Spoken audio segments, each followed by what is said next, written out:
everyone, welcome to Eden's Secret. This video is coronavirus soap. How to make soap with 3 ingredients. One of those ingredients is water. Another is oil.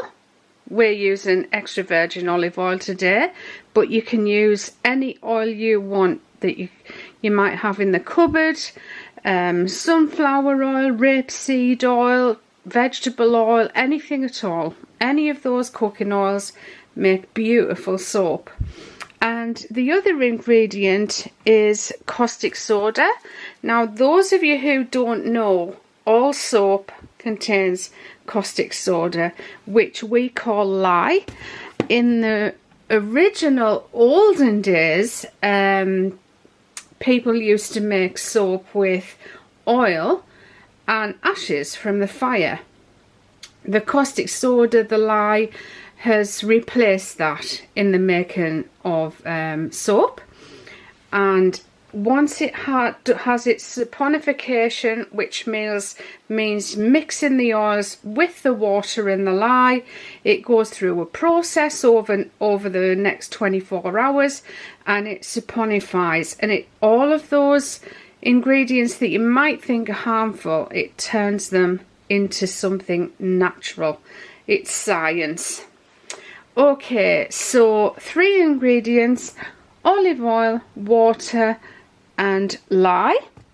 Now, just thinking of things you might have lying about in the house, you're going to need a plastic or silicone container. Silicone is much better than plastic, but this is a container that some mushrooms came in, so we're literally going to use that. It's got a gorgeous design on, luckily. I actually had got this ages ago and I kept it for such a moment as this. Not that I could predict that this was going to happen, but I was going to use it to show people that you don't need to buy expensive moulds to make soap. This, though, probably we will be throwing away after we've used it. You're going to need some goggles. And you're also going to need to use some gloves. So rubber gloves or latex gloves or the non-latex version to make your soap. That's just for protection. You don't have to, but us soap makers, we all use hand blenders. But if you haven't got one of those at home, you can buy them really cheaply from from any kitchen store or anywhere that sells kitchen. In the UK you can get cheap ones from Argos, but if you don't want to spend money buying one of those, a simple whisk will suffice. The blender speeds the process up. The whisk means you'll have to stir it for longer. So why does soap work in washing away the coronavirus, or any virus, flu virus for that matter? So soap contains 2 ingredients, one which is classed as hydrophilic, and that's a water loving ingredient, and lipophilic, hydrophilic, water loving, lipophilic, fat loving.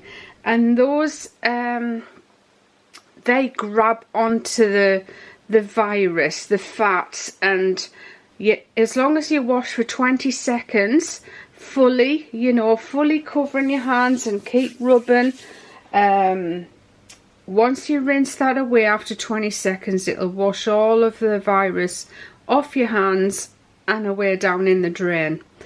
So that is everything for the ingredients. Now, I just wanted to show you that you can use sunflower oil, rapeseed oil or vegetable oil. If you've only got a few drains of oil in the bottom of your container, like a little bit of rapeseed, a little bit of vegetable, a little bit of olive oil, you can still use all of those. And as long as they measure up to the ingredients that we're going to be using today, it doesn't matter what combination you use. I'm just using the olive oil to keep it really simple, so that we've only got 3 ingredients in our soap. Okay, so I think I've covered everything there. Let's make some soap. For the next part, you're going to need a pair of scales. Just any old scales out your kitchen will do. A plastic jug. I'll put a piece of kitchen roll in here, which I'll explain to you later. If you have any goggles, it's a good time to put them on now.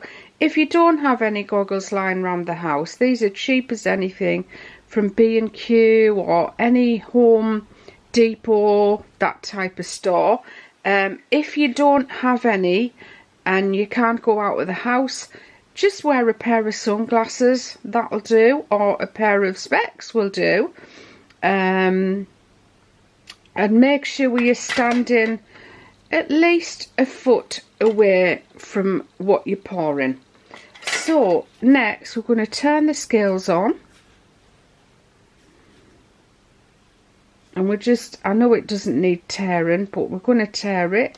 That means pressing the scale back to 0 to make sure we're putting exactly the right quantity in there. And then I've got a jug of water here, and the recipe that I've come up with needs 250 grams of water. So we're just going to pour the water in first. It's very, very important that the water goes in first.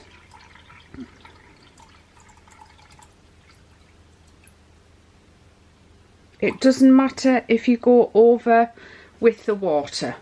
You can actually use more water if you want to, up to 330 grams, which is, sorry, the measurement on the 250 grams is 8.8 ounces. The conversions are in the description box below, so you can go right up to 300 grams if you want to. Which is about 11, is it about 11 ounces? You can convert that on the internet by typing in convert 300 grams to pounds and ounces, or convert 300 grams to ounces, and it'll give you the exact answer. Right, the next ingredient we need is caustic soda. Now, in the soap making industry, this is called lye. Again, if you're lucky, you might have some of this hanging around the house. This is from B&Q, again, our local hardware store, and it is a good quality caustic soda as well. Some caustic sodas have other ingredients added and they're no good, but this brand is very good. Again, you might have some lying around the house, and if so, then you're in luck. You don't need to go out for any ingredients. Right, okay, let's tear that again. So the caustic soda measurement is 137 grams, which is 4.83 ounces. I'll just show you those measurements here. So this is your lye, which is caustic soda, and this is your water measurement here. Right, always pour your caustic soda into your water. The reason being, it heats up, and if you put your caustic in first and then just put a little bit of water, it's going to overheat. If you put your water in first and then you just add your caustic soda into the water, then you're going to be absolutely fine. So, caustic soda, lye, we actually need 137 grams.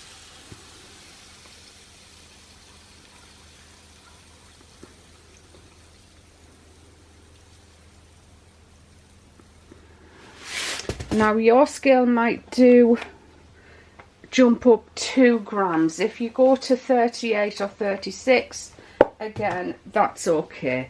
Right, now all we need is a spoon to give that a stir.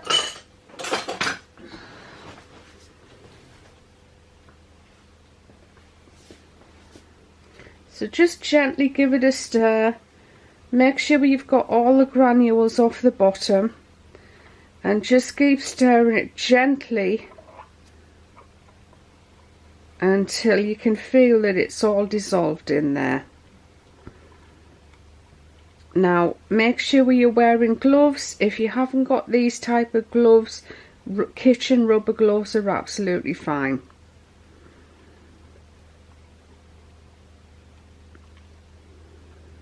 That's it. I can feel that all of the granules are dissolved because they're not tapping against the spoon. You can actually feel it, even if you use a metal spoon. But you can see I've stirred that for about a minute.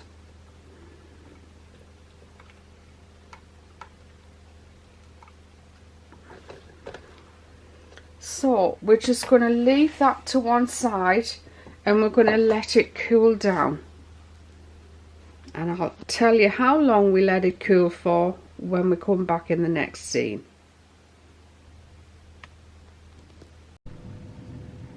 Okay, so I melted the oils for 2 minutes, and I've left the oil and the water to stand for about 3/4 of an hour. So we're just going to check the temperature. 128.4, and the oil is 137.3. So it's okay to mix those together now. So we're going to pour the water, the lye mixture, into the oil. I'm just going to give it a little bit of a stir and a whisk with the whisk. If you haven't got the hand blender, you'll need to do this for quite some time.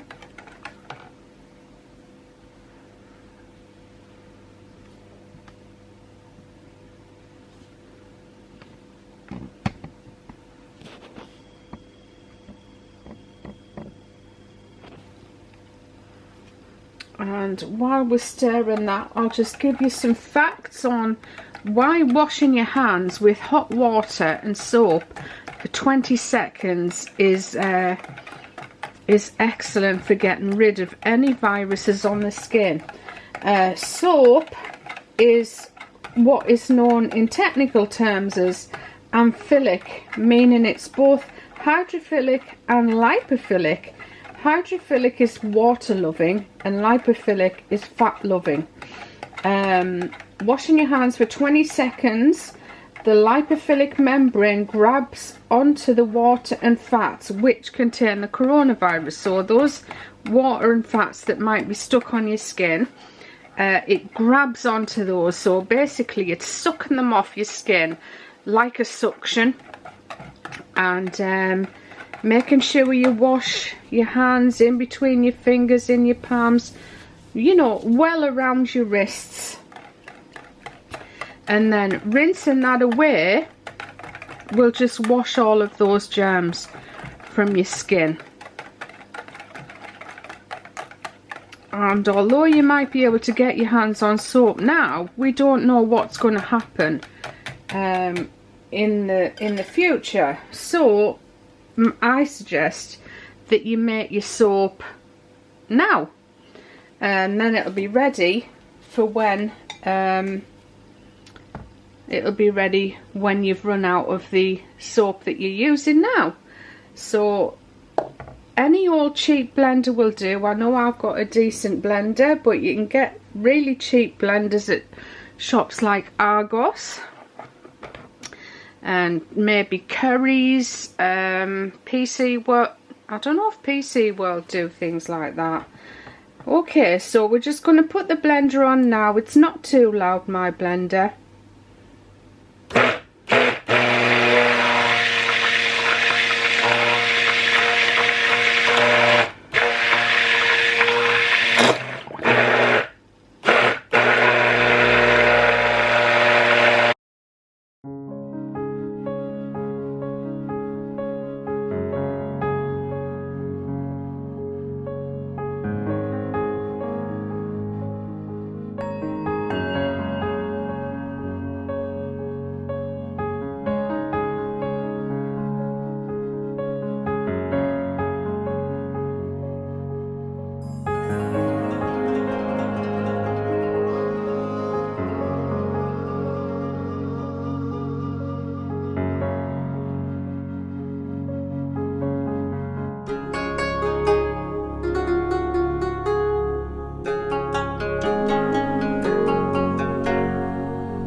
Okay, so I had to blend that for about 10 minutes actually, which is much longer than I need to blend when I'm making my regular soap. If just in case you're watching this and you haven't been on this channel before, I make mostly soap, but I do bath bombs and solid body butters, candles, wax melts, all kinds of things. And my regular soap recipe, which has about 5 different oils in, and they are like half of my recipe is hard oils and half of my recipe is liquid oils. It usually comes to trace a lot quicker, so you can see if you just drizzle a bit on the top, it does leave a mark, like a ribbon mark. See if I can do a heart. And that's when it's ready to pour into your mould. So, well, here is our mould. Now I've laid, because it's just a plastic mould, I'm using a tea tray, and underneath that I've got a tea towel. And we're just going to pour the soap straight into the mould like that, and just scrape out all of that with the silicone spoon. Silicone spoons or silicone spatulas are fantastic for zero waste. That's it. Just give it a bit of a tap down, and then because it's high in olive oil, we want it to go through what is known as gel phase. Now it's much easier to get soaps through gel phase if the soap's hot, so a wooden mould is great, but we're not using a wooden mould here today. So what we're going to do is we're going to wrap a towel around, and I'm going to put another towel over the top, and then you need to put it somewhere nice and warm, on the work surface where the sun's shining, or you can actually put it, if you've got central heating, you can put it on the top of your radiator. If you've got underfloor heating, you can just put it on the floor if your heating's on. Conservatory, when the sun's shining, it's lovely and warm in there, pop it in there. So we're just going to do that now, and when it's set, which hopefully will be 24 hours, we'll come back and we'll unmould. Okay, it's now time to unmould this soap. You see it's got a crack down there because it obviously got quite warm, because I did put it on the radiator. So maybe don't put yours on the radiator or anywhere. I mean, a radiator is quite hot, isn't it? But anywhere else in a warm room is going to be fine. Just turn it over and press it on the bottom, and that should release it. There, you see, it gives you all that beautiful design on there as well. You can give that a wash and you'll be able to make some more soap with that container, because it hasn't torn or anything like that. So now we are going to cut the soap.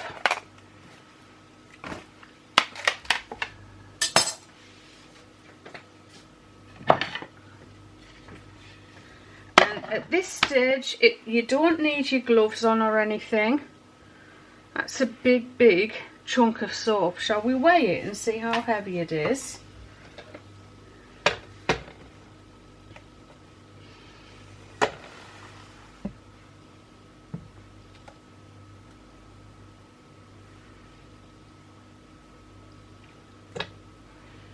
So it's given us 1.3 kilos of soap. Now that will reduce, because the more it dries out, the the lighter in weight it'll become, and it will shrink a bit as well, not too much. Right, so let's cut the soap, shall we?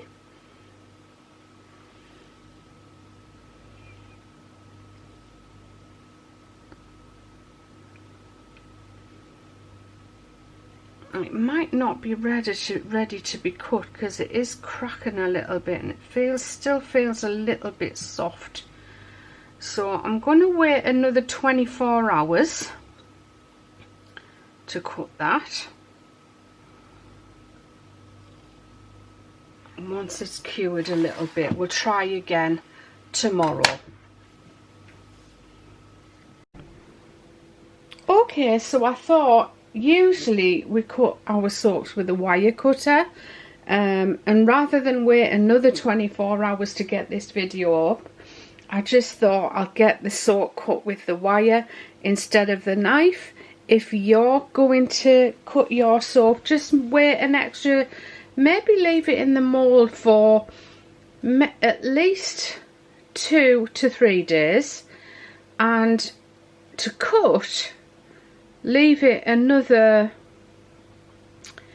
1, 2 or 3 days. I guess you can always, the thing is that you can do is just leave it as it is and just cut pieces off as you need them, but cutting them into slices, they're going to cure quicker. So let's just cut this with the wire cutter, and you'll see it cuts much cleaner and neater. And then I'm going to also cut those in half because it's made quite a large bar of soap.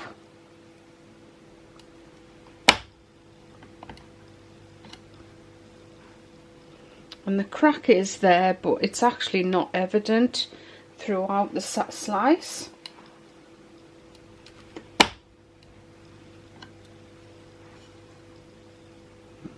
You can always clean these edges up if you want to. You can do that with a potato peeler or just your fingers, because obviously this soap is just for your own household use.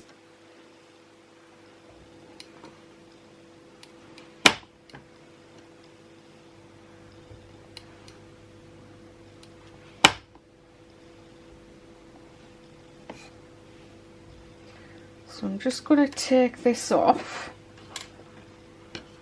and you can see that there is a lot of rather sticky soap on the board.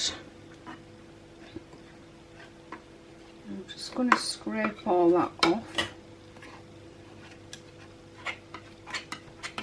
and then I'm going to cut these bars in half.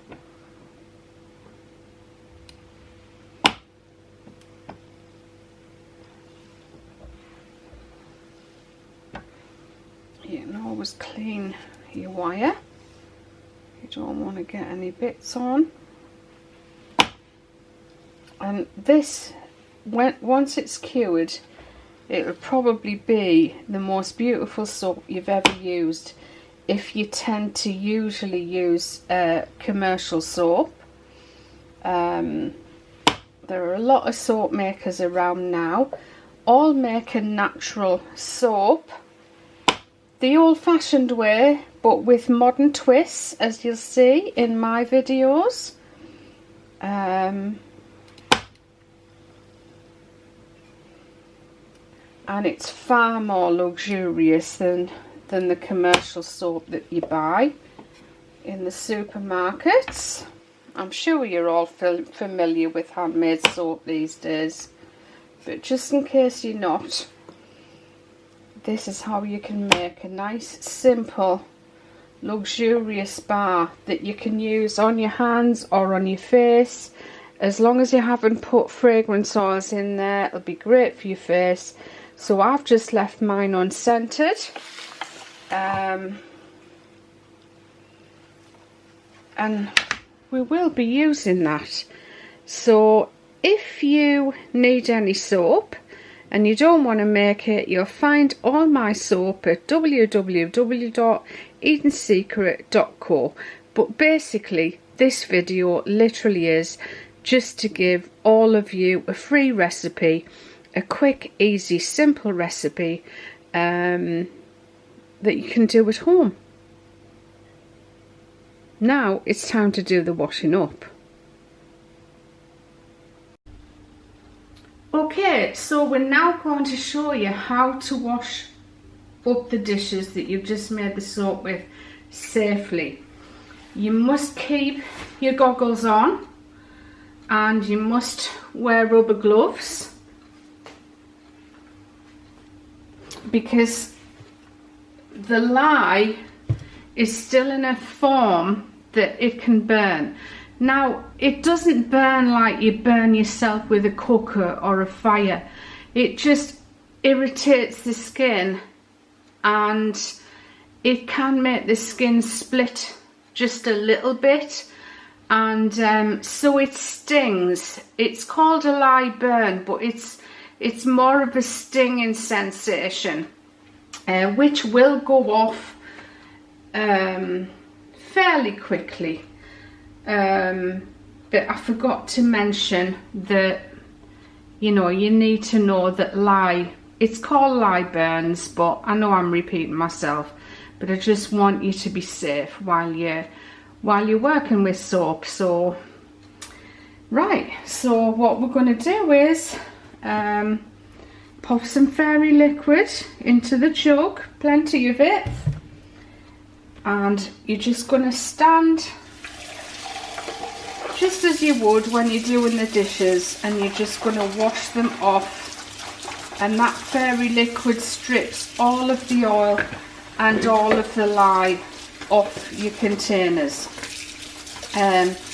It would be preferable if you use containers that you don't actually make use for cooking, but as long as you don't put fragrance into the soap, which I didn't mention before, I don't think you need to bother putting any fragrance oil or essential oil in. But if you want to put fragrance or essential oil, you would put 50 grams in, the quantity that we just made. So the soap tends to collect down in your blender here. So get your finger all the way down in there. A lot of people leave their containers for 24 hours, which allows the soap to saponify. It takes a bit more effort to get the soap off the container if you do it that way, but I like to just get my dishes dry, washed as quick as I possibly can, just because it does, the soap will stick to the container and you just need more effort to get it off.